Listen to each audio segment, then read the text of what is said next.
حضور کا چہرہ دیکھ ہی نہ سکی۔ سبحان اللہ، اللہ اکبر، یہ حضور کے حسن کا عالم ہے، ہر کوئی فدا ہے بن دیکھے پھر دیدار کا عالم کیا ہوگا۔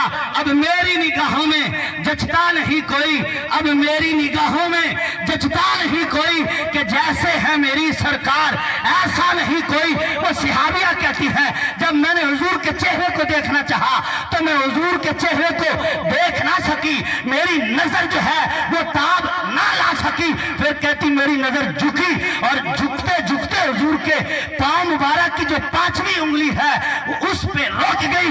کہتی وہ وقت گیا، عرصہ گزر گیا، سال گزر گئے ہیں، حضور کے پاؤں مبارک کی انگلی کا حسن جو ہے وہی میری نگاہوں سے نہیں گیا۔ جب قدموں میں جبھی تو رہنے دو، چہرے کا تصور مشکل ہے یارو، جب چاند سے بڑھ کے ایڑی ہے